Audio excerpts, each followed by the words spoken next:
ಬಾಂಗ್ಲಾದೇಶದಲ್ಲಿ ಈ ರೀತಿಯಾಗಿ ದಾಳಿಯಾಗಿ ಹಿಂದೂಗಳನ್ನೇ ಟಾರ್ಗೆಟ್ ಮಾಡಿ ದೇವಸ್ಥಾನಗಳನ್ನೇ ಧ್ವಂಸ ಮಾಡ್ತಾ ಇರುವಂತ ವಿಚಾರದಲ್ಲಿ ಈಗ ಒಪ್ಪಿಕೊಳ್ತಾ ಇರುವಂತದ್ದು ಯಾರು ಅನ್ನೋದನ್ನ ನೋಡೋಣ. ಹಿಂದೂಗಳ ಮನೆ ಮಂದಿರಗಳಿಗೆ ಬೆಂಕಿ ಹಚ್ಚಿದ್ದಾರೆ, ಮನೆಗಳಿಗೆ ಬೆಂಕಿ ಹಚ್ಚಿ ಲೂಟಿ ಮಾಡಿದ್ದಾರೆ.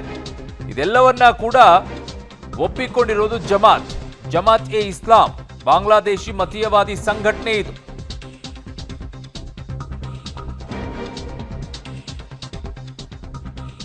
ಅತ್ಯಂತ ಕಟ್ಟರ ಮುಸ್ಲಿಂ ವಾದಿಯಾಗಿರುವಂಥ ಜಮಾತೆ ಇಸ್ಲಾಂ ಬಾಂಗ್ಲಾದೇಶಿ ಮತೀಯವಾದಿ ಸಂಘಟನೆ.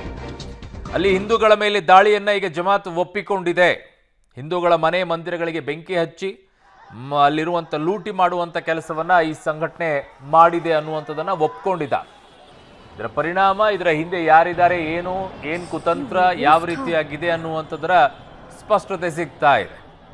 ಉದ್ದೇಶ ಏನೂ ಇರೋದಿಲ್ಲ, ಉದ್ದೇಶ ಒಂದೇ, ಅಲ್ಲಿರುವಂಥ ಹಿಂದೂಗಳು ಖಾಲಿ ಮಾಡ್ಕೊಂಡು ಹೋಗಬೇಕು, ಪೂರ್ಣ ಪ್ರಮಾಣದಲ್ಲಿ ನಾವೇ ಇರಬೇಕು, ಅಲ್ಲಿ ಬೇರೆದವರು ಯಾರು ಬೆಳಿಬಾರದು ಅನ್ನುವಂಥದ್ದು ನಮ್ಮ ದೇಶದ ಕೆಲವು ಭಾಗಗಳಲ್ಲೂ ಆಗತ್ತೆ, ನಮ್ಮ ಕರ್ನಾಟಕದ ಕೆಲವು ಭಾಗಗಳಲ್ಲೂ ಆಗಿದೆ, ಅವು ಕಣ್ಣಿಗೂ ಕಾಣಿಸುತ್ತೆ. ಪಾಕಿಸ್ತಾನದಲ್ಲೂ ಕೂಡ ನಡೆದಿದೆ, ನಡೀತಾನೂ ಇದೆ. ಈಗ ಬಾಂಗ್ಲಾದೇಶದಲ್ಲೂ ನಡೆದಿದೆ, ನಡೀತಾ ಇತ್ತು, ಈಗಲೂ ನಡೀತಾ ಇದೆ.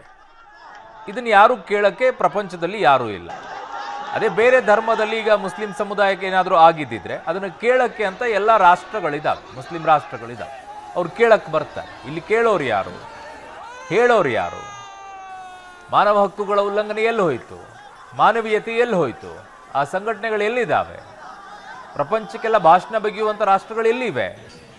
ಈಗ ಯಾವುದು ಭಾಷಣವನ್ನು ಬಿಗಿಯಕ್ಕಿಲ್ಲ. ಇಲ್ಲಿ ಅಲ್ಲಿದ್ದಿನ ಸಮಸ್ಯೆ ಏನು? ಮೀಸಲಾತಿಯ ವಿಚಾರ ಆಗಿರೋದೇನು? ಹಿಂದೂಗಳನ್ನು ಟಾರ್ಗೆಟ್ ಮಾಡ್ಕೊಂಡು ಈ ರೀತಿಯ ಧ್ವಂಸ ಮಾಡ್ತಾ ಇರೋದು. ಉದ್ದೇಶ ಏನು?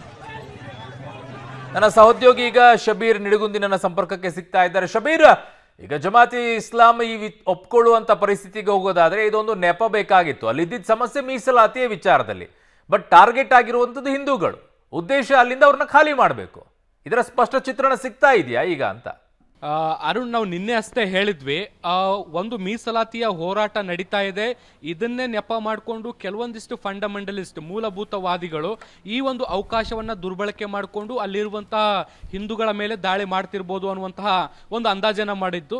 ಆ ಒಂದು ಅಂದಾಜು ಈಗ ಸತ್ಯ ಆಗ್ತಾ ಇವತ್ತು ಜಮಾತೆ ಇಸ್ಲಾಮು ಒಪ್ಕೊಂಡಿರುವಂಥದ್ದು ಕೂಡ ಈ ನಿನ್ನೆ ಅಂದ್ರೆ ಹಿಂದೂಗಳ ದಾಳಿ ಅಥವಾ ಮಂದಿರಗಳ ಮೇಲೆ ಏನು ದಾಳಿ ಆಯಿತು, ಆ ದಾಳಿಯನ್ನ ಮಾಡಿದ್ದಂಥದ್ದು ನಮ್ಮ ಸಂಘಟನೆ, ಮತ್ತೆ ನಾವೇ ಈ ರೀತಿಯಾದಂತಹ ಘಟನೆಗಳಿಗೆ ಪ್ರಚೋದನೆಯನ್ನ ಕೊಟ್ವಿ ಅನ್ನುವಂಥ ನಿಟ್ಟಿನಲ್ಲಿ ಈಗ ಆ ಸಂಘಟನೆ ಒಪ್ಕೊಂಡಿರುವಂಥದ್ದು.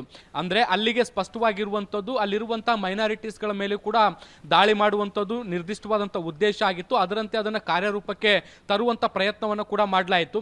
ಈಗ ಒಂದು ರೀತಿ ಬಾಂಗ್ಲಾದೇಶದಲ್ಲಿ ಅರಾಜಕತೆ ಸೃಷ್ಟಿಯಾಗಿರುವಂಥದ್ದು. ಇದೇ ಒಂದು ಸಂದರ್ಭವನ್ನ ಬಳಸಿಕೊಂಡು ಅಲ್ಲಿರುವಂತಹ ಮೈನಾರಿಟಿಗಳಲ್ಲಿ ಇನ್ನಷ್ಟು ಆತಂಕ ತುಂಬುವಂತ ಪ್ರಯತ್ನವನ್ನ ಈ ಸಂಘಟನೆ ಮಾಡಿರುವಂತದ್ರಲ್ಲಿ ಯಾವುದೇ ರೀತಿಯಾದಂತಹ ಅನುಮಾನಗಳಿಲ್ಲ. ಈಗ ಅದನ್ನು ಕೂಡ ಅವರು ಒಪ್ಕೊಂಡಿದ್ದಾರೆ. ಬಹಳಷ್ಟು ದಾಳಿಗಳಾಗಿದ್ದಾವೆ, ಹಿಂದೂಗಳ ಆಸ್ತಿ ಪಾಸ್ತಿಗಳು ಕೂಡ ನಷ್ಟ ಆಗಿದ್ದಾವೆ. ಮುಖ್ಯವಾಗಿ ಮಂದಿರಗಳಲ್ಲೂ ಕೂಡ ಮೂರ್ತಿಗಳನ್ನ ಭಗ್ನ ಮಾಡುವಂತ ಕೆಲಸವನ್ನ ಕೂಡ ಮಾಡಲಾಗಿದೆ.